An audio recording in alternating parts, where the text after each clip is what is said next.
Le système immunitaire. Introduction. La plupart des microbes sont inoffensifs, mais certains peuvent nous rendre malades. On dit qu'ils sont pathogènes. Pour s'en protéger, le corps possède des barrières, comme la peau ou les larmes. Quand les agents pathogènes parviennent tout de même à franchir la barrière, le système immunitaire entre en jeu. Mais avant de parler du système immunitaire, nous allons parler des microbes, surtout les pathogènes. Donc, chapitre 1, qui sont les microbes? Il existe différentes sortes de microbes. Les plus petits sont les virus. Ce sont les plus difficiles à observer, car ils se cachent dans les cellules. Ce sont aussi les plus dangereux. Le virus est comme une sorte de pirate.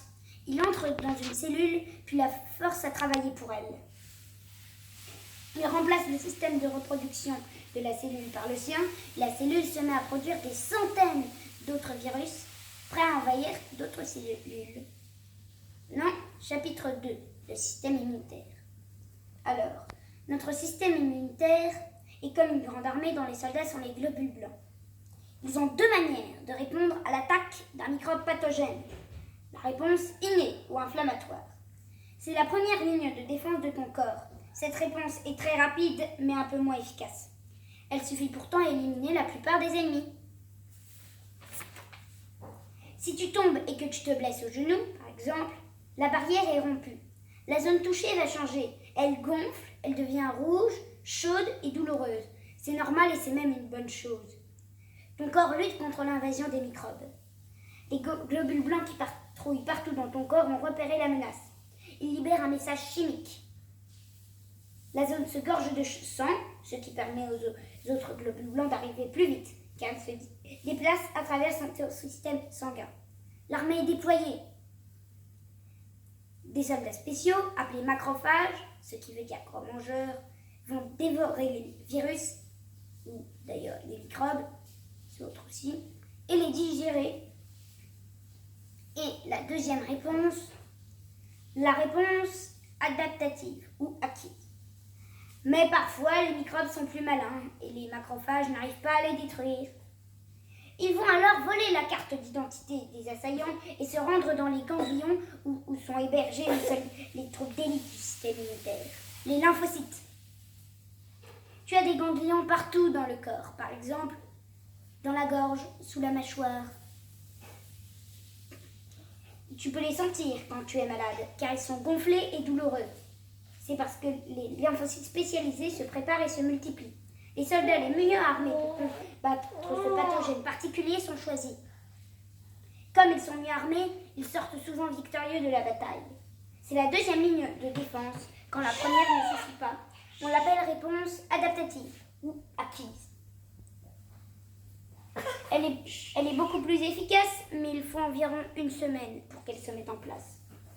Mais comme les lymphocytes gardent en mémoire chaque ennemi qu'ils ont combattu, ils sont beaucoup plus rapides et beaucoup plus efficaces quand ils rencontrent à nouveau le microbe. Ces armes spécialisées dans l'attaque d'un microbe déjà rencontré s'appellent les anticorps. Les vaccins utilisent cette réponse spéciale. En t'injectant la carte d'identité d'une maladie particulièrement méchante, elle permet aux lymphocytes de préparer leurs armes. Si tu contractes cette maladie, les lymphocytes répondront très vite à l'attaque et tu ne seras pas malade car tu auras des anticorps. Et enfin, troisième chapitre, les traitements contre les microbes. Découverts en 1928, les antibiotiques. Alors,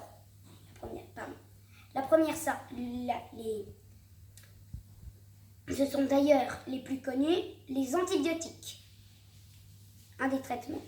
Découverts en 1928, les antibiotiques attaquent les bactéries en détruisant leurs parois de protection ou en les empêchant de se reproduire.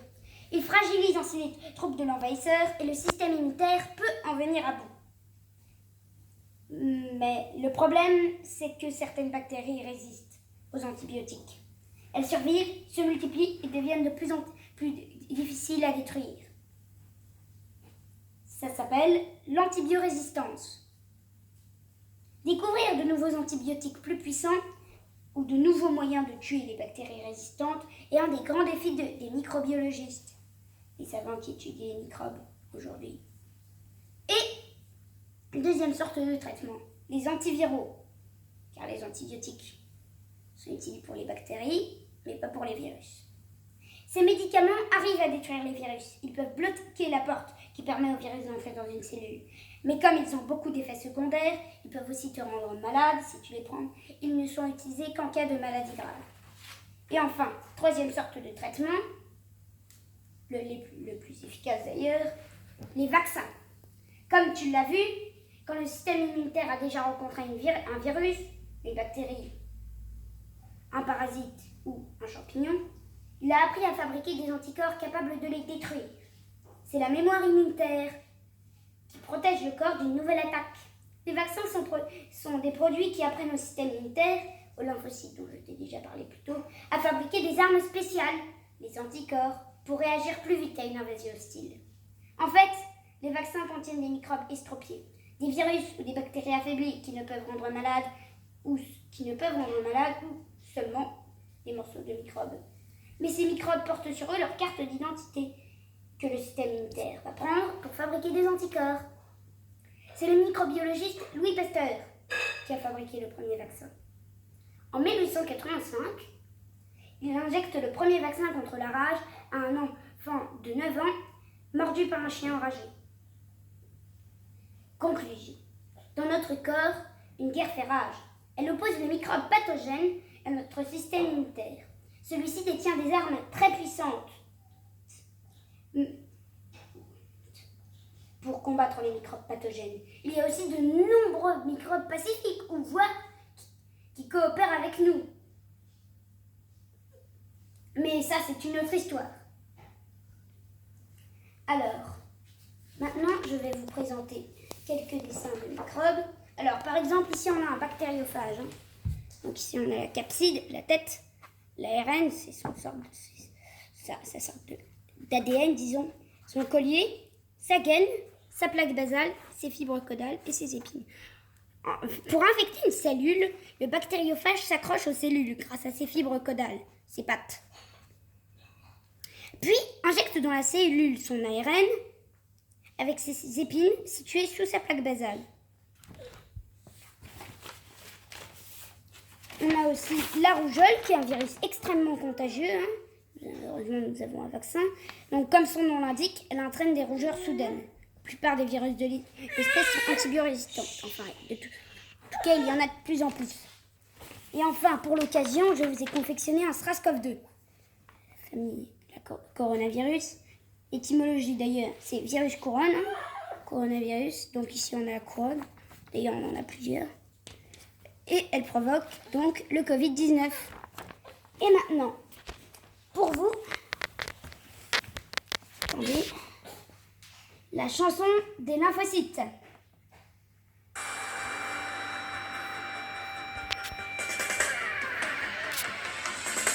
Un jour je serai le meilleur LTC, je combattrai sans répit champivirus et bactéries, là où l'inné a échoué. Je parcourais la lymphe, le sang, cherchant à mettre la misère. Cellules infectées, le virus dormant, grâce à mon super PCR.